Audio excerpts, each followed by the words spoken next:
예, 안녕하십니까. 인사드리겠습니다. 마상옥입니다. 다시 한번 박수 받고 싶습니다. 예, 개인적으로 저를 소개하면은 저는 28년째 청소년 사역을 하고 있습니다. 28년 전에 처음 만났던 청소년들이 지금은 40대 중반 장년이 되었습니다. 계속해서 그들과 함께 소통하고 그들과 함께 성장하면서 함께 고민했던 그런 시간들이 있었습니다. 오늘은 특별히 그 3040 세대가 교회를 떠나가는 그런 안타까운 마음을 가지고 어떻게 하면 우리가 이 시대가 가지고 있는 기술들을 접목해서 그들을 섬길 수 있을까, 이런 내용을 가지고 함께 여러분들과 나눠보도록 하겠습니다. 혹시 여러분들 최근에 AI라는 얘기를 들어보셨을 겁니다. AI 기술이 발달했고 AI가 만들어졌고 그리고 한번 써보셨을 겁니다. 제 친구, 동료, 선후배 목사님들에게 이런 AI 기술을 가르쳐 드리면은 가장 먼저 써보는 게 AI 프롬프트에다가 본인의 이름을 쳐보시더라고요. 내 이름이 있는지 없는지. 예, 잘못된 방법이죠. AI는 우리 목회뿐만 아니라 전 사회, 모든 범용으로 사용할 수 있는 기계입니다. 기술이죠. 이런 기술들을 우리가 그러면 목회 영역에서 어떻게 사용할 것인가. AI를 우리는 전번 지나갈 트렌드 아니면 유행이라고 생각하시는 분도 있습니다. 업계에서도 여러 가지 이야기가 있습니다. 그러나 잘 생각해 보시면 AI는 1, 2년 개발된 게 아니라 80년에서 100년 된 역사를 가지고 있습니다. 그리고 몇 번의 이 파도를 거쳐서 지금 코로나 시대를 맞이하면서 바로 AI가 우리에게 개인이 쓸 수 있는 AI가 우리에게 다가왔다라는 그런 시대가 우리가 실감하고 있는 겁니다. 그래서 충격. 작년 11월 2022년 챗 GPT 생성형, 그러니까 말을 생성하는 AI가 3.5 버전이 나왔고 올해 3월 11일 날 4.0이 나왔습니다. 현장에서는 4월 한 달을 보내면서, 지난 봄 4월 한 달을 보내면서 AI 전문가들, 컴퓨터 전문가들은 4월 한 달이 10년이 지나갔다라고 얘기를 합니다. 10년의 세월이 지나갔다. 그때 못 따라 붙었으면 또 10년 정도의 데이터를 가지고 공부를 하셔야 되는, 그리고 그냥 지나갈 것이 아니다. 이게 그냥 왔다가 지나가는 것이 아니라 지금 우리가 컴퓨터를 쓰듯이 스마트폰을 쓰듯이 여러분들이 써야 되는, 함께 살아가야 되는 이런 시대가 되었구나라고 생각하게 되었고, 그렇게 결론을 내렸습니다. AI가 처음에 우리나라, 전 세계적으로도 마찬가지입니다. 체스를 AI가 이겼다. 충격이었습니다. 1997년 체스를 이겼습니다. 우리가 잘 아다시피 2016년 그것도 대한민국에서 바둑을 AI가 인간 이세돌을 이겼습니다. 충격이었습니다. 그리고 세 번째, 최근에 2022년도 3.5 버전이 나오면서 이렇게 가능할까? 이게 가능할까? 이걸로 우리가 사용할 수 있을까? 라고 했던 의구심들이 점점 사라졌습니다. 3.0 버전까지는요, 할루시네이션이라고 해서 거짓말도 많이 하고 문장이 마음에 안 들었습니다. 근데 이게 인간의 능력만큼 계속해서 따라 붙었습니다. AI가 가져올 변화가 인간의 우리가 살아갔던 역사를 생각해 보시면은 여러 가지 변화를 기술이 만들어냅니다. 그 기술은 사건에 의해서 만들어지고, 그 사건들 생각해 보시면은 중세 유럽의 흑사병이 어떻게 르네상스를 만들고 그 르네상스가 어떻게 우리 기독교 개혁 신앙을 만들었는지, 이런 것들을 생각해 보시면 이게 연결고리가 있습니다. 그리고 지금 현재 우리가 겪고 있는 포스트 코로나 이 시대에 어떤 것이 우리나라, 우리 사람들에게, 우리 성도들에게 다가올 것인가를 생각해 봐야 되겠습니다. 생성형 AI의 등장, 말 그대로 생성형이라는 건 뭐냐면 만들어낸다라는 겁니다. 예전에 생성형을 만들 때 그냥 그 기계를 학습을 시켜서, 예를 들어서 고양이와 개가 있는데 고양이와 개가 고양이는 이런 거야 라고 해서 고양이에 대한 특징들을 계속해서 넣어주고 개에 대한 특징들을 계속해서 알려주고 사진을 보여주고 이게 고양이야 개야, 이렇게 학습을 했었거든요. 근데 이제 생성형 AI의 특징이 딥러닝을 했다라는 거예요. 딥러닝은 뭐냐면은 그렇게 생성 안 하고 고양이 사진 수십만 장을 보여주는 거예요. 개 사진 수십만 장을 보여주고, 그리고 사진을 한 장 보여주고 이게 개야 고양이야 라고 물어보면 얘가 그걸 고양이인지 개인지 맞춰낸다는 거예요. 전자의 학습법을 통해서 했더니 한 75%까지 정확도가 올라갑니다. 근데 더 이상은 안 올라가는 거예요. 근데 이 딥러닝을 통해서 인간이 학습하는 방식, 뇌과학과 인간이 학습하는 이런 방식을 통해서 연구를 해봤더니 그렇게 하는 게 낫겠다라고 해서 한번 해봤던 그 방식들이 먹혀 들어갔던 거죠. 거기서 알고리즘이 만들어지고 좋은 이야기를, 좋은 말들을 만들어내는 그런 언어까지 만들어낼 줄 몰랐죠. 근데 어떻게 언어까지 만들어냈냐면 컴퓨팅 기술이 발달하면서 우리 게임할 때 쓰는 칩이 있어요.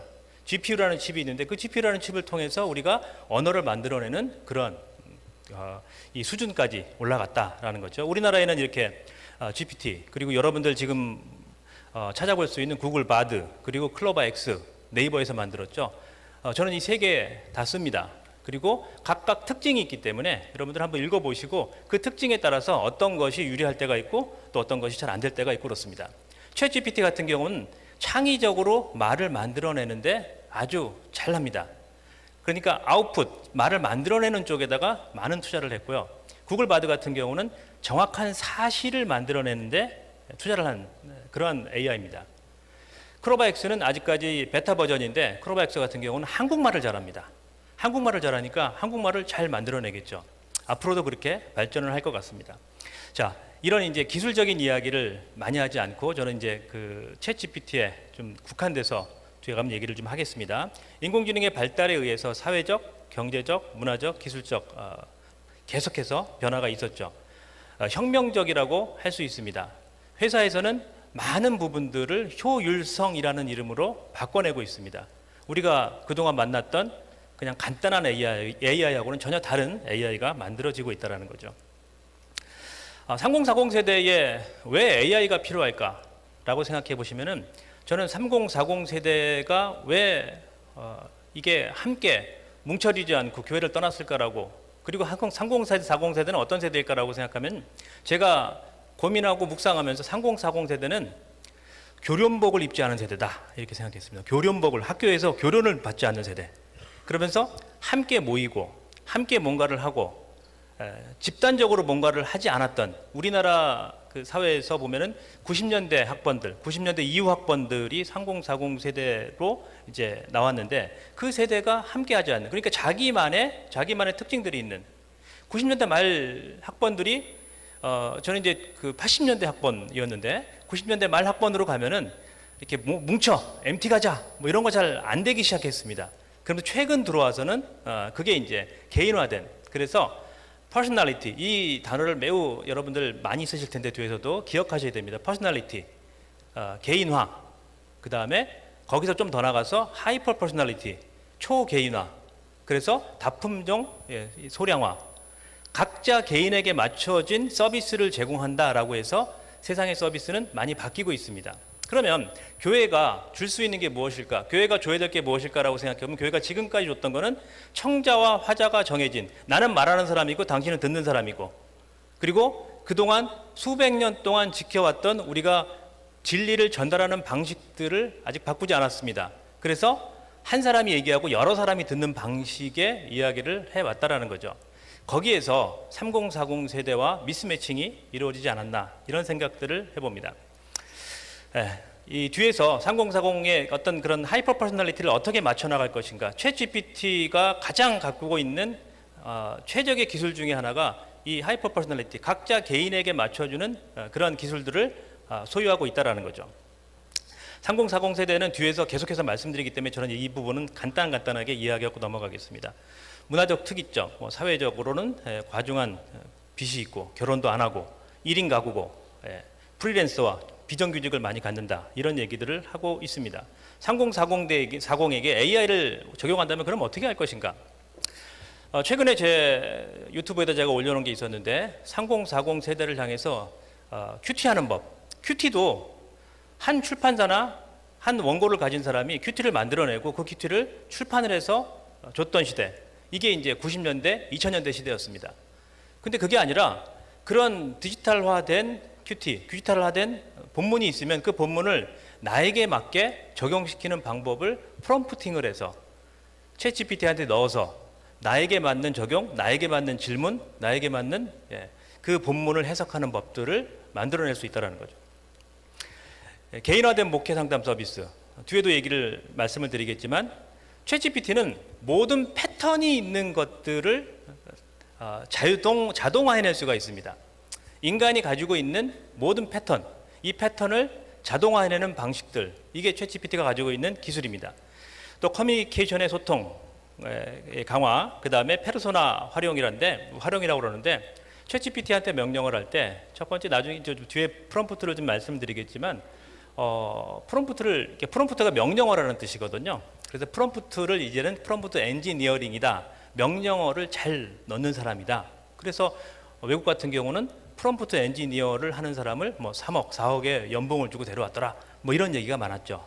그래서 프롬프트가 왜 중요할까라고 생각해 보면은, 제가 하나 더 얘기를 하고 지나갈게요.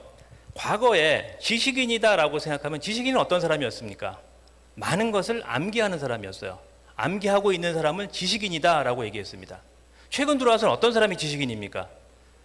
20세기를 넘어오면서 지식인이라는 것은 정보를 잘 검색하는 사람이 지식인이었습니다. 정보를 많이 갖고 있고 그 정보를 잘 요리하는 사람은 지식인이다라고 얘기를 했어요. AI가 들어오면서 지식인의 정의가 바뀔 가능성이 많습니다. 지식인은 질문을 잘하는 사람이 될 가능성이 많습니다. 그러니까 스마트하다라고 그럴 때, 과거의 스마트하다라는 것과 현재의 AI 시대의 스마트하다는 바뀔 가능성이 많습니다. 지금 제가 챗GPT에 대한 어떤 강의를 하고 일반인들에게도 합니다. 상담사들에게도 하고 목회자들에게도 하고, 제일 잘 쓰시는 분들이 누구냐면은 자기 영역에서 도메인 영역이라고 그래요. 직업을 요즘에는 그 도메인 영역에서 특별히 전문화된 분들이 가장 잘 씁니다. 알파 세대 청소년들이 잘 쓸 거다라고 생각하는데, 청소년들 쓸 일이 없습니다. 학교에서 이거 써봐라고 하면 쓰는데, 그거 말고 지금 학교에서 성적을 내는 방식으로 성적을 내고 공부를 하는 방식에서는요, 이런 인공지능을 통해서 창의적인 일을 할 이유가 없는 거죠. 그러니까 우리 집에서도 제일 잘 쓰는 사람이 저, 그리고 우리 컴퓨터를 전공하는 우리 아들, 심리학을 전공한 우리 딸, 그리고 막내는 고등학교 2학년인데 챗GPT를 안 씁니다. 시간 낭비라고 결정을 내렸습니다.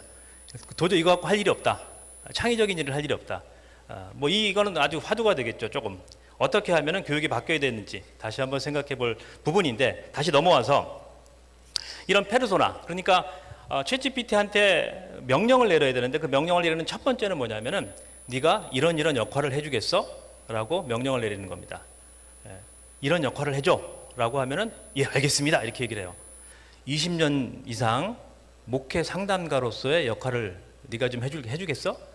예 알겠습니다. 아니면은, 아니요 저는 목회 상담가로서 완벽한 역할은 못합니다. 그러나 제가 알고 있는 지식을 갖고 노력해 보겠습니다. 시작. 그때부터 시작합니다. 그리고 전달, 받는 사람의 페르소나. 지금 내가 설교를 하는데, 지금 내가 글을 쓰는데, 이 글을 읽는 사람이 누구냐면은 60대 장년층이야. 내가 글을 썼는데 60대 장년층에 맞게 이 글을 좀 바꿔줍니다. 내 설교가 60대 장년층에 맞았는데 그 원고가 있다면, 이 원고를 가지고 이제 내가 젊은 3040에게 설교를 하고 싶어. 이 3040에게 맞는 언어로 바꿔줘. 그러면 이게 언어를 바꿔줍니다. 그래서 재가공, One Source Multi-Using이라는 얘기를 씁니다. OSMU라는 단어를 쓰는데, One Source Multi-Using.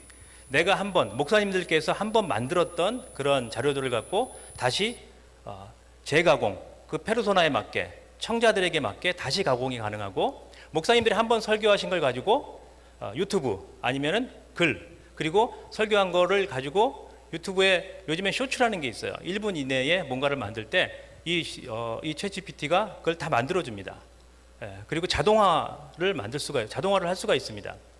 그래서 그거를 보면서, 그러면은 부교육자를 누구를 뽑아야 되겠습니까? 부교육자를 이런 기능이, 디지털 리터러시가 이런 기능을 가지고 있는 사람들을 이 부교육자로 우리가 뽑는다면 훨씬 더 효율성이 높아지겠죠. 그리고 작은 교회라면 목사님께서 이거를 사용하신다면 여러분의 목회 비서를 1명, 2명, 3명을 둔 것과 같은 효과를 누릴 수가 있게 된다는 거죠.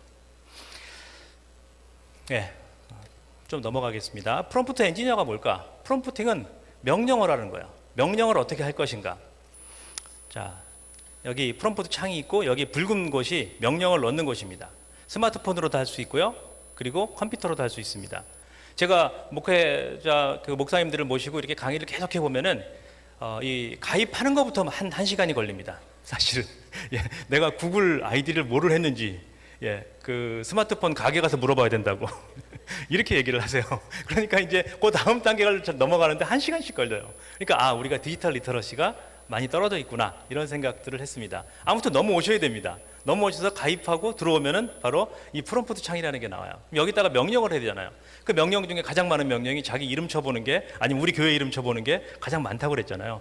근데 그런 거 하는 것이 아닙니다. 이건 검색 엔진이 아니에요. 뭔가를 만들어내는, 창의적으로 해내는 그런 엔진이라고 기계라고 볼 수가 있습니다. 그래서 좋은 결과를 만들어낼 수 있는 글들을 순서대로 잘 만들어낼 수 있는 순서대로, 그래서 이게 이제 프롬프트를 엔지니어링 공학이라고 얘기를 하는 거예요.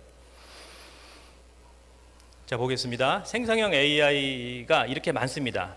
제너러티브, 그러니까 프리트레인드 된, 미리 학습되어진, 아까도 말씀드렸던 대로 사진을 여러 개 보여준다든가, 세상에 있는 글들을 다 읽게 해준다든가, 한국에 있는 많은 우리가 한국에 있는 글들을 3.5 버전 때에 많이 글들을 읽고 학습을 했었죠. 근데 3.5 버전은 할루시네이션이라는 게 있어요. 거짓말을 합니다.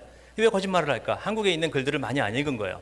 4.0에서는 3.5의 영어 버전보다 4.0 한국어 버전이 더 이 정확률이 높습니다. 그래서 4.0 정도, 그러니까 유료 버전을 쓰시는 분들은 거의 할루시네이션을 많이 경험하지 않고 쓸 수 있습니다. 다시 넘어와서 생성형이라고 그럴 때 글을 만드는 챗GPT도 있지만 바드 크로바엑스도 있고 그림을 만들어내는 것도 있어요. 최근에 나온 달리 3, 미드저니 좀 이따 보여드리겠습니다. 영상을 생성하는 블루, 그 다음에 픽토리아, 그 다음에 인공지능을 결합한 편집 활용 도구, 캔바, 이런 것들을 갖고 계시면은 그냥 출판사 하나 정도를 갖고 계신다고 보시면 돼요. 그리고 내가 가지고 있는 원소스 멀티 유징을 할 수 있는 기능들을 탑재를 하셨다고 보시면 됩니다. 자, 그러면 아까 패턴화된 모든 것들을 해낼 수 있다고 그랬잖아요. 그럼 목회의 영역에서 패턴화된 게 어딜까? 패턴화된 게 뭘까라고 생각해 보면은 설교와 목회 행정 이런 부분이 있죠. 자, 그 다음에 두 번째는 목회 상담 부분. 그 다음에 교회를 우리가 홍보해야 되니까 처치 이 브랜딩 작업. 이 작업이 계속해서 우리가 해야 될, 목회자들이 해야 될 여러 가지 작업들 중에 하나입니다.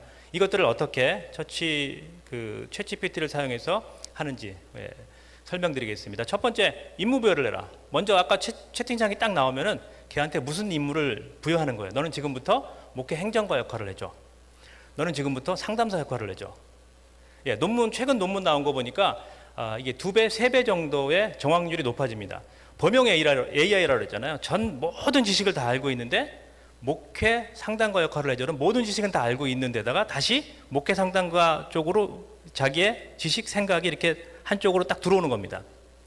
많은 것들을 알고 있을 때, 많은 것들을 아는 사람들이, 특별히 MBTI의 N 성향에 있는 사람들이 말을 할 때 여러 가지 이야기를 해요. 그러다 보니까 정확도가 떨어질 때가 있어요. 챗GPT도 똑같습니다. 그래서 어떤 역할을 해, 임무 부여, 페르소나를 부여해야 됩니다.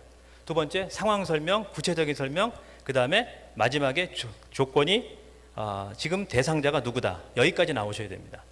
그래서 이런 것들도 챗GPT를 프롬프트를 만드는 법, 그리고 제가 책을 하나 썼는데 그 챗GPT 프롬프트를 만드는 법이 가장 기본적인 디지털 리터러시의 기초다. AI를 쓰는 데 있어서는. 그래서 그런 연습들을 좀 하셔야 됩니다. 자, 넘어가겠습니다. 그래서 챗GPT 프롬프트 만드는 기초에는 역할, 임무, 형식입니다. 어떤 역할을 줄 건지, 어떤 임무를 부여할 건지, 어떤 형식으로 쓸 건지. 자, 교회에서는 목사님들이 가장 많이 하는 것이 설교를 만드시는 거고, 학교에서는 뭡니까? 학교에서는 논문을 지도하시는 거잖아요. 사실은 패턴화된 모든 것들은 따라한다고 그랬지 않습니까? 대학원생들이 가장 잘 씁니다.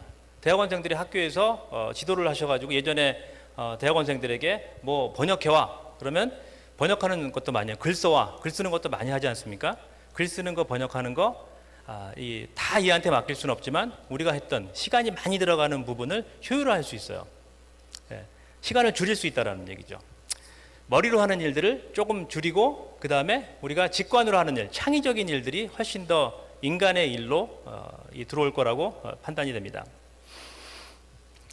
제가 만들었던, 지금은 이렇게 안 쓰는데 처음에 만들었던 이런 프롬프트를 하나 만들어 가지고요, 성경 본문을 넣고 이 프롬프트에 대해 이 글을 가지고 성경 본문을 좀 만들어 줘봐 그러면은 성경 설교를 다 만들어주는 게 아니라 성경 그 가이드라인을 잘 잡아둬요. 처음부터 서론, 1대지, 2대지, 3대지 결론. 그리고 내가 훈련시키면 돼요. 훈련시키면은 거기서 가장 좋은 방법대로 가장 내가 편한 방식으로 만들어줍니다. 그 다음부터 계속해서 다음은 이렇게 만들어, 또 이렇게 만들어 라고 이야기를 하는 거죠. 자, 좀 넘어가서 뒤에 보여드리겠습니다. 예, 설교를 만드는 프롬프트, 이게 이제 큐티를 만드는 프롬프트, 설교를 만드는 프롬프트, 이런 프롬프트를 계속해서 만들다가 처음에 3.5 버전을 쓸 때 아무래도 영어를 잘 알더라고요. 그래서 영어로 만드는 프롬프트를 만들어 가지고 거기다가 본문 바꾸고, 예, 그 개혁개정 최신판 쓰고 뭐 이런 식으로 내가 목회하는 대상은 청년이야, 청년을 대상으로 하는 글들을 써줘, 이렇게 이제 하고 있죠.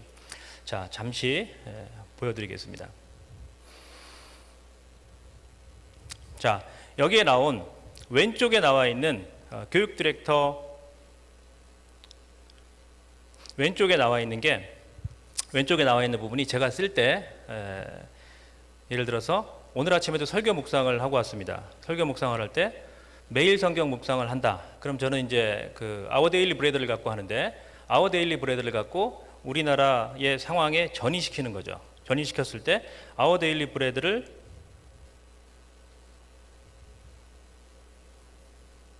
자, 본문 중에서 이렇게 본문 중에서 제가 묵상한 본문을 넣고 그 중에서 개인적인 적용은 빼고 성경 묵상 적용 넣고 그 적용을 통해서 내가 요구하는 해석과 그 다음에 이거를 그림으로 그릴 수 있도록 만들어줘 라고 하면은 얘가 쭉 넣어서 이런 식으로, 오늘은 시간이 없어서 다 보여드리지 못하는데 이런 식으로 만들어집니다. 질문까지도 아주 좋습니다. 질문까지도 만들어주고, 이 질문을 통해서 그냥 있는 것이 아니라 저는 이걸 가지고 이렇게 이 네이버에 블로그 작업을 하는데 블로그에다가 이렇게 올립니다. 올려서 이 그림도 이 프롬프트를 만들어서 그 프롬프트로 그림을 그리고 그 다음에 찬양도 적용해줘 라고 해서 이렇게 만들어서, 우리는 젊은이들이니까 젊은이들한테 이 링크를 보내줍니다. 그럼 링크를 보내주고 아이들이 은혜 받았어요, 어떤 부분이 좋습니다, 어떤 질문에 이렇게 대답합니다 라고 해서 이렇게 소그룹들을 몇 개 갖고 있는데 그 소그룹에다가 올려주고 그 소그룹에서 뭐 좋아요 아니면 하트 올리기도 하고, 오늘 내가 뭐를 하려고 했는데 목사님 말씀을 들으니까 오늘 새로운 영상을 제가 찍는 회사가 있는데 너무 좋습니다, 너무 감사합니다, 힘이 됐습니다, 이렇게 이제 올리는 거죠. 이런 그 큐티라든가 이런 것들은 큰 회사들, 큰 회사가 아니라 큰 교회들 아니면 출판사들만 할 수 있다고 생각했는데, 이게 지금 개인에게 주어진 힘이라는 거죠. 개인에게 이런 것들을 할 수 있는 기술이 주어졌다라는 거죠. 우리나라 선교라든가 전도에 있어서 큰 영향을 미쳤던 시대들을 생각해 보시면은 여러 가지 기술들이 들어와서 미디어를 잘 쓰신 분들이 많습니다. 우리 빌리 그레함 목사님도 마찬가지고 우리나라에 들어왔던 많은 전도나 선교를 보시면은 미디어를 잘 쓰셨던 분들이 많습니다. 그 미디어가 혼자 쓸 수 있는 방식들이 주어졌다라는 거죠. 다시 돌아오겠습니다.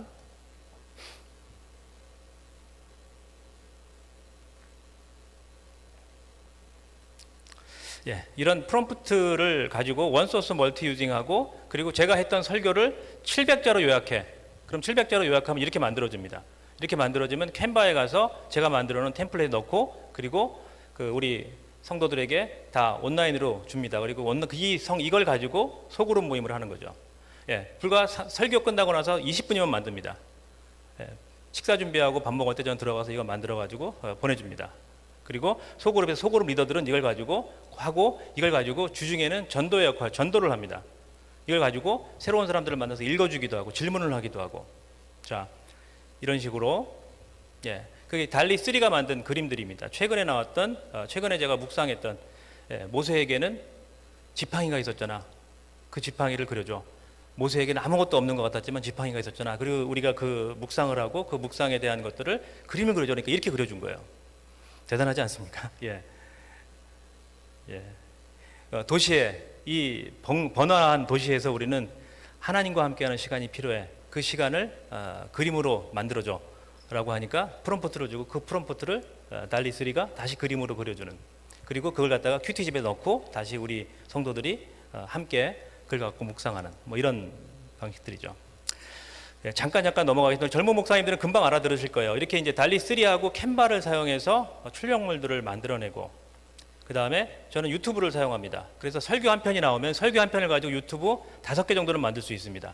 짧게, 길게는 안 봅니다. 그래서 5분짜리 유튜브를 5개를 만듭니다. 아니면은 글만 넣어도 쇼츠가 나오고, 인공지능으로 사실은 제가 시간이 없을 때는 제 목소리를 인공지능으로 트레인해 놓은 게 있거든요. 트레인해 놓은 게 있는데 제 목소리를 딱 씁니다. 그리고 더 중요한 건 뭐냐면은 제가 트레이너한 그 목소리를 쓸 뿐만 아니라 제 원고를 딥L이라는 이 챗GPT를 기반으로 한 번역기가 있거든요. 그거는 파파고보다 3배가 좋습니다.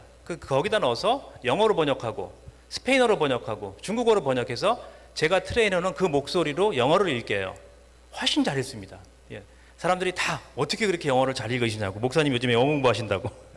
스페인어도 공부한다, 스페인어 버전. 그래서 전도와 선교에 어떻게 보면 큰 문이 이 기술을 통해서 열렸다라고 보시면 되겠습니다. 자, 그래서 이제 블루라는 걸 가지고 자막을 사용해서 생성해내는, 글을 넣으면 그림이 나오고 글을 넣으면 영상이 나오는 그런 기능들을 가지고 있습니다. 자, 좀 넘어가겠습니다. 자, 그래서 딥L은 꼭 써보십시오. 번역기 중에서는 최고입니다. 번역기 중에서는 챗GPT의 엔진을 가지고 API라고 그러는데 그 API를 가지고, 그 엔진을 가지고 번역기를 사용하는 기능들이 있습니다. 자, 목회 윤리에 대해서는 여러 가지로 물어보시는데, 챗GPT가 나오는, 아니면 인공지능 생성형이 나오는 곳이 유토피아냐 디스토피아냐 이렇게 물어보세요. 유토피아일까요 디스토피아일까요? 이렇게 이원론적으로 물어보시면 안 됩니다. 챗GPT가 나오면요, 환경 파괴가 적을 거고, 또 평등한 사회가 될 거고, 여러 가지 좋은 면이 있어요. 그 다음에 의료가 발달할 거고, 디스토피아에서는 우리가 기계에 종속되고, 뭐 이런 이제 디스토피아적인 상상이 있죠. 근데 그런 한쪽으로 가는 것은 우리가 경험해보지 못한, 인류가 경험해보지 못했습니다. 항상 함께 있습니다. 유토피아 안에 디스토피아가 있고, 디스토피아 안에 유토피아가 있습니다. 가장 중요한, 윤리적인 문제에 있어서 가장 중요한 것은 뭐냐면은 이것을 코파일럿으로 쓰라는 거예요. 코파일럿이 뭐냐면은 챗GPT를 코파일럿이라고 부르고, 그 다음에 그게 한국말로 하면 부조종사잖아요. 그럼 조종사는 누구입니까? 저와 여러분. 하나님의 형상대로 만들어진 저와 여러분이 조종사라는 거예요. 마지막 결정은 누가 한다? 우리가 한다는 거예요. 하나님께서 위임한, 우리가 결정을 한다.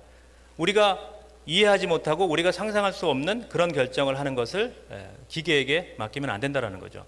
이 부분에 있어서는 여러 가지, 기독교 윤리학자들도 그렇고 여러 가지 지금 토론이 되고 있습니다. 제가 속해 있는 교단에서는 챗GPT, 인공지능을 사용하는 기본적인 윤리적인 것들, 가이드라인을 제시를 했습니다. 그럼에도 불구하고 아주 기초적인 거죠.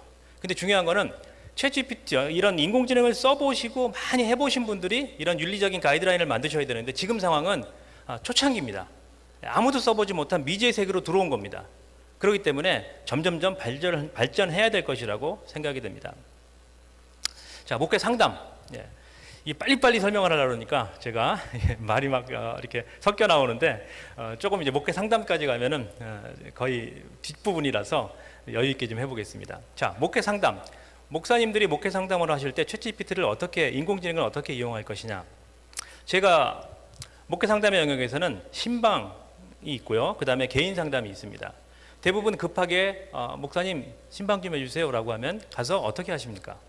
신방할 때 대부분 우리가 루틴하게, 아니면 우리 최근에 묵상했던 말씀으로 이렇게 하거든요. 근데 이 챗GPT를 이용하려면 어떻게 할 수 있느냐? 초개인적 접근을 한다. 하이퍼 퍼스널리티가 여기서 나옵니다. 그 대상자, 내가 지금 만나야 될 그 대상에 대한 분석을 하는 거예요. 요즘에는 MBTI 다 알잖아요.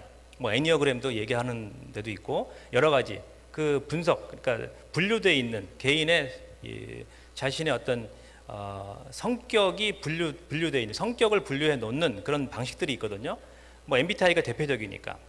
그래서 제가 최근에 이제 목사님 신방 좀 해주세요. 갑자기 전화가 왔어요. 그 봄철이었는데 제가 챗GPT한테 이렇게 넣었습니다. 스마트폰을 들고 다니니까 스마트폰으로 쓸 수 있습니다. 이거를 오늘 오후에 신방을 하려고 하는데 35살이고 봄철에 약간 우울감을 경험하고 있어. 최근에 직장을 이직했고 새로운 직장에 적응 중이야. 이 형제의 성격 유형은 INFJ이고 애니어그램 6번 유형이야. 신방에서 사용할 성경 말씀 2개, 찬송가 2개, 왜냐하면 내가를 하나 선택해야 되니까 두 개를 지금 선택해야 되니까 이런 청년에게 적당한 기도문은 어떤 문이 있을까? 조심해야 될 부분은 어떤 부분일까? 이렇게 하면은 러프하게 줍니다. 그러면 제가 그걸 다 갖고 하지는 않죠. 중요한 거는 이런 접근이 유용하겠네. 그러니까 하루에 이런 사람을 만나야 될 일들이 여러 가지가 있다라고 생각했을 때는 그 사람에게 맞는 메시지가 뭘까? 그 사람에게 맞는 지금 맞는 어떤 성경 말씀, 성경 구절, 그리고 그런 성격 유형에서는 어떤 접근이 필요할까? 이런 것들을 목사님들께서 상담을 전공한 게 아니니까 우리는 목회 케어링입니다. 패스토링 케어링입니다. 패스토링 카운셀러들이 아니거든요. 전문가가 아니기 때문에 잘 모르세요. 잘못하면. 그러니까 최근 3040 세대는 자기에 맞는 서비스를 해달라는 거거든요. 그러면 그거에 맞는 접근을 어떻게 할 것인가? 읽어보고 들어가시면 훨씬 좋습니다. 100% 뭐 다 듣지 않아도 읽어보고 들어가시면 훨씬 좋은 접근을 하실 수가 있습니다. 자, 그래서 뭐 안드로이드 폰이라든가 저는 안드로이드 폰에 이렇게 적어 놓고 다닙니다. 빙 챗, 그다음에 챗 GPT, 달리, 그리고 여러 가지 다른 인공지능들을 넣고 다닙니다. 아이폰 내에서도 마찬가지고. 자, 개인 상담도 마찬가지입니다. 개인 상담도 상담사의 역할을 해줘라고 해주고, 그 형제는 그 자매는 어떤 사람이야, 구체적인 제안 얘기하고, 또 한 시간 상담의 초기 내용을 구조화해줘라고 하면 쭉 구조화해줍니다. 그래서 그 구조화해준 걸 가지고 상담을 할 수 있고, 아니면은 6번 정도 만날 거야, 구조화해줘봐. 그러면 또 구조화해줘요. 자, 감정 분석도 가능합니다. 성도님들께서 이렇게 문자를 보내시거나 메일을 보내시거나 대화를 할 때, 요즘에는 뭐 대화도 다 이렇게 클로바 노트 같은 경우엔 다 문자로 만들어주니까 그 성도님들이 대부분 문자나 이런 것들을 보낼 때 앞에는 목사님 너무 좋았어요 라고 했는데, 중요한 건 뭡니까? 그 뒤에 근데 라고 하는 그 뒤에 게 사실 중요하거든요. 대화를 하다 보면 뒤에 거를 놓칠 가능성이 좀 있어요. 정확히 그 사람의 어떤 그 심리 상태 아니면 감정들을 읽어내야 되는데 놓칠 때가 있습니다. 저는 상담사나 코치의 역할을 하거든요. 지금 하고 있는 일들도 청소년 상담 코칭학과에 있습니다. 그럼에도 불구하고 제가 집중하지 않으면 놓쳐요. 그러니까 그 사람들이 써놓은 글들을 챗 GPT한테 넣고, 이 사람이 가지고 있는 감정적인 온도는 몇 도야? 10도라고 생각하면 10도 중에서 이 사람은 몇 도 정도가 될 것 같아? 아니면은 이 사람은 지금 어떤 감정을 가지고 있어? 그럼 감정들을 쭉 읽어줍니다. 감정의 온도를 10점 만점으로 표기하는 어렵지만, 작성자가 주로 느끼는 감정은 고마움, 감사, 기쁨이 많으므로 약 7점, 8점 정도로 표현할 수 있을 것입니다. 이렇게 이제 분석을 해줘요. 그러면 내가 만나는 사람들, 사실은 내가 만나는 사람들의 뭐 온도가 5도, 아주 주관적이지만 5도 미만이다라고 하면은 이게 이제 비전 코칭이나 아니면은 건설적인 이야기를 하지 않습니다. 즐겁고 재밌는 이야기 해줘야 돼요. 힘이 되는 이야기, 비판적인 이야기 절대 하면 안 됩니다. 뭐 이런 것들을 힌트를 얻을 수가 있다라고 보시면 되겠습니다. 그리고 상담의 구조화, 이렇게 상담을 구조화할 수도 있고요. 그 다음에 이제 교회 처치 브랜딩이라고 생각하는 부분들이 있습니다. 처치 브랜딩은 뭐냐면은 가장 중요한 것은 우리 교회와 옆에 있는 교회가 무엇이 다를까? 목회자인 나와 옆에 있는 우리 뒤에 강의하실 우리 목사님과는 뭐가 다를까? 이 다른 점에 대해서 공통점과 차이점을 찾아내는 거거든요. 그 공통점과 차이점을 찾아내서 우리 교회는 이런 게 다릅니다. 아까도 말씀 계속해서 영상에도 나오던데 21세기 특화된 교회를 만들어야 되거든요. 우리 교회는 다 잘합니다. 다 잘합니다. 도시에 한두 개 있으면 됩니다. 그거 말고 진짜 우리 교회는 이걸 잘합니다. 진짜 우리 교회는 뭐 일반 음식점으로 말하면 우리 집은 이게 맛집입니다. 이런 거 있잖아요. 김밥 천국 가면 맛있는 게 하나도 없잖아요. 다 팔지만 맛있는 게 아무것도 없는데, 우리 교회는 진짜 이 부분에 있어서는 최고입니다 라고 할 수 있는 그 부분을 찾아내셔야 되는 거죠. 그 부분들도 제가 이제 챗 GPT-4 기능이 나오면서 나중에 써보시면은 안내해 드리겠습니다. 그러니까 챗 GPT가 디폴트 값이 있고, 챗 GPT에서 우리가 챗 GPT는 2021년 11월까지 이 자료가 다 들어가 있는 겁니다. 그 이후 건 잘 몰라요. 그럼 그 이후 거를 알려면은 여기 브라우징을 누르고 빙을 챗 GPT한테 얹힌 거예요. 그러니까 이 브라우징을 누르면은 검색을 하면은 최근 기사까지 다 우리가 챗 GPT로 만들어낼 수 있고요. 어드밴스 데이터 어널리시스가 있어요. 이건 뭐냐면은 지금 교회 트렌드를 분석한다. 아니면 내가 있는 지역에 예를 들어 영등포 지역이다. 영등포 지역에 공공 데이터가 있어요. 인구 구조가 있어요. 이 공공 데이터를 통계청에서 가져와 가지고 챗GPT한테 집어넣어 가지고 얘한테 이 지역의 인구 구조를 이야기해 주고 시계열로 10년, 20년 후에 이 지역의 인구가 어떻게 변할 건지, 내가 지금 여기서 어떤 교회를 하고 있는데 어떻게 이 교회가 변해야 될지, 어떤 것을 타겟팅해야 될지 좀 얘기해 줘봐. 그럼 얘가 쫙 또 만들어줍니다. 그래서 이제 그게 이제 교회를 어떻게 세워갈 것이냐, 이 부분에 있어서도 꽤 좋은 여러분들에게 기능을 업그레이드 해줄 수 있는, 특히 담임 목사님들 이런 부분들이 있다. 예. 최근에 이거 많이 쓰고 있습니다. 수학을 못한다는 얘기 하면 안 돼요. 이제 여기 데이터 어널리시스에서는 뭐냐면 컴퓨터 프로그램을 만들듯이 만들어가지고 수학을 합니다. 예전에는 수학을 잘 못해가지고 챗GPT가 얘는 수학을 못하는 애예요 라고 했는데, 지금은 수학을 그냥 하는 게 아니라 프로그램을 만들어, 일반 프로그램을 만들어서 코드를 만들어서 그 코드에 의해서 답을 찾는 그런 방식들을 쓰게 됩니다. 근데 플러그인 기능은 챗GPT가 못하는 것들, 특화된 것들이 있어요. 뭐 여행이다 그러면 엑스피디아, 이런 플러그인들이 다 200개 정도가 깔려 있습니다. 그 플러그인들을 연결해서 쓰게 되면 여러분들이 훨씬 더 유용하게 쓰고, 또 PDF로 되어 있는 파일들을 올릴 수가 있어요. 저는 이제 노예 임원으로 최근에 섬기고 있는데, 노예 이렇게 이렇게 규정집들이 있잖아요. 그 규정집들을 올려놓습니다. PDF로 올려놓고 제가 질문을 해요. 뭐 이렇게 나오면은, 질문을 하면은 얘가 그 규정집에 의해서 답변을 해줍니다. 그럼 답변 밑에다가 규정집 몇 페이지 몇째 줄에 있는지 알려줘 그러면 얘가 딱 알려줍니다. 그러니까 이제 효율화하는 작업들. 그 다음에 달리 3, 이게 아주 혁신적이었죠. 지난주에 나왔습니다. 지난주에 나왔는데 달리 2까지는 다른 프로그램을 썼는데 다른 홈페이지로 들어가야 되는데 달리 3가 여기 붙어 있는 거예요. 그래서 달리 3를 누르고 여기에 있는 우리가 프롬프트를 넣어주면 그림을 그려주는, 아까 그림을 생성하는, 그리고 그림도 미드저니라는 게 있는데 미드저니보다 훨씬 더 아까 보여드렸던 그런 그림들을 만들어내는 작업들을 합니다. 자, 이제 마무리를 좀 하겠습니다. 예.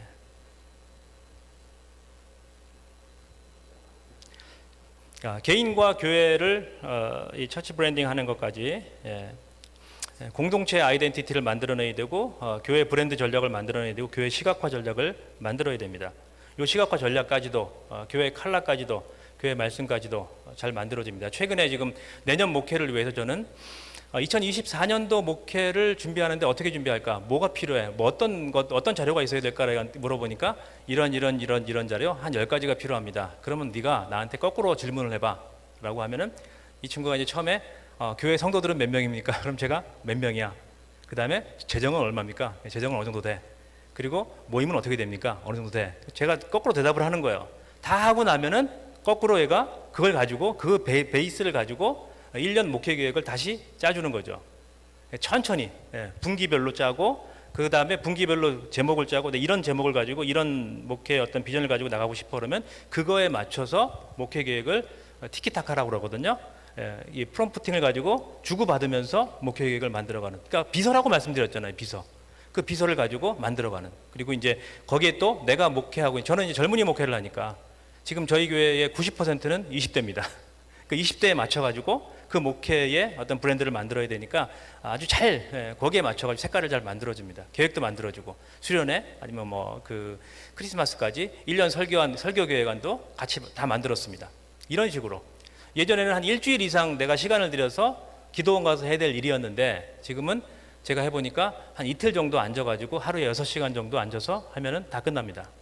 1년 계획, 2024년도 1년 계획이 마무리가 되겠죠. 자, 이런 작업들을 할 수 있고, 이제 비영리 단체를 제가 홍보했던, 마케팅했던 그 교회로 봐서는 이제 처치 브랜딩이라고 그러죠. 처치 브랜딩을 했던 프롬프트 기술입니다. 처음에 우리 청년들이 와가지고 선생님, 목사님 제가 커피를 팔고 싶어요 라고 얘길래, 그럼 커피를 어떻게 팔아? 그래서 커피한테 프롬프트를 넣으니까, 커피에 대한 프롬프트를 만들어줘 그러니까 얘가 소설을 쓰기 시작하고, 다음에 다시 만들어, 기독교 역사에 관해서 한번 만들어봐. 그러니까 다시 만들고, 이디오피아의 커피와 기독교의 관계를 말해줘봐. 그러니까 칼디라는 게 나오더라고요. 그 칼디를 통해서 그 다음 것들을 만들었습니다. 그래서 이제 이디오피아의 커피에 관한 칼디의 전설을 사용해서 커피와 부활절을 연결한 스토리텔링을 해봐 라고 하니까 얘가 이런 식으로 스토리텔링을 했습니다. 그리고 다시 한국어로 바꾸고 그 한국어를 바꾼 걸 가지고 아까 캔바로 보여드렸던 걸 가지고 칼디의 전설을 아시나요? 그래서 카드뉴스를 가지고 10장짜리 카드뉴스를 이렇게 만들었습니다. 그리고 그 10장짜리 카드뉴스를 가지고 에티오피아의 수송들이 영적으로 깨어있도록 돈, 음료, 커피로 부활절을 준비하세요. 커피 사세요. 이런 이제 이런 문구들을 만들어내는 거죠. 그래서 저희가 이제 이 커피 브랜드를 만들었던 청년들하고 이런 뭐 교회도 마찬가지입니다. 지금 이제 홍보를 너무 이렇게 예수님 옷 입고 있는 그런 전도지 있잖아요. 이렇게 해가지고 이런 거 그 젊은 세대나 또 최근 세대들 너무 맞지가 눈높이가 안 맞잖아요. 그러면 그 눈높이 맞춰서 어떻게 할 것이냐 계속해서 고민하셔야 돼요. 컬러, 색깔, 브랜드, 그 다음에 우리 워딩을 어떻게 가져갈 것이냐. 자, 이거 여기서 많은 도움을 줍니다. 그래서 최근에 썼던 책이 크몽에서 판매가 되고 있는데 프롬프트 엔지니어링이라는 거예요. 그러니까 이런 질문들을 어떻게 할 것인가를 한 20가지를 제가 넣어놨어요. 제가 해보니까 이거를 할 수 있어야지 챗GPT를 쓸 수 있는 거죠. 그래서 우리 조카가 최근에 이 추석 때 만났는데 세무사 사무소를 개업을 한다는 거예요. 그래갖고 그래? 그럼 요즘 그래서 내가 기도해 줄게. 문제가 뭐야? 그랬더니 세무사의 어떤 제목, 그 이름을 만들어야 된다는 거예요. 이름을 어떤 세무서인지. 그래서 이제 그래 마태 세무사 어때? 마태. 우리가 마시니까. 근데 그게 아니라 챗GPT한테 그 아이가 가지고 있는 생각 이런 것들을 제가 스마트폰 가지고 몇 가지 쭉 해주니까 너무나 고마워하는 거야. 뭐 삼촌 찾았어요. 이거 거의 한 달 동안 고민을 했는데 삼촌 이게 어떻게 이렇게 만들어져요? 라고 하면서 그러면서 이제 그런 이름 짓기. 자, 그 아담에게 하나님께서 첫 번째 하셨던 임무가 뭡니까? 동물과 살아있는 것들의 이름을 지어라는 거죠. 차이점과 공통점을 가지고 이름을 짓는 것. 이게 기린이니까 기린이잖아요. 코끼리. 거기에 맞춰서 이름을 짓는 게 아담이 하는 일이에요. 직관적이죠. 이런 일들을 이제 챗GPT와 함께 할 수 있다는 거죠. 자, 정리를 해보겠습니다. 세 가지가 있다고 그래요. 저는 머리로 하는 목회가 있고요, 가슴으로 하는 목회가 있고 영성으로 하는 목회가 있다고 그래요. 이효령 교수가 살아생전에 그런 얘기를 했어요. AI는 엘리베이터다. 왜 엘리베이터라고 얘기를 했냐면은 1층부터 2층까지 올라가는데 다리를 저는 사람이나 어린아이나 어른이나 다 똑같다고 그래요. 올라가는 속도가 다 달라요. 근데 엘리베이터를 타면 다 똑같이 올라갈 수 있다고 그래요. 자, 인공지능은 이 엘리베이터라는 거예요. 그러면 똑같이 머리로 할 수 있는 일이 평준화될 거예요. 그러면 어떤 일들이 차이점을 만들어낼까요? 하이 터치 시대예요. 하이 터치 시대. 영성의 시대. 21세기는 하이 터치 시대, 영성의 시대가 될 겁니다. 이 영성이 더 많이 기도하고 더 많이 터치하고 더 많이 살갑게 다가가는 그런 목회자, 그런 교회, 소그룹이 활성화되어 있고 내 이야기를 할 수 있고 그곳이 안전한 공간이고 그곳에 예수 그리스도가 함께하는 그런 목회, 그런 교회, 그러한 공동체가 더욱더 힘있게 성장할 수 있을 거라고 생각합니다. 하이 테크를 사용하시되 하이 터치로 살아가는 그러한 교회를 우리 꿈꿔보시기를 소망합니다. 이상입니다.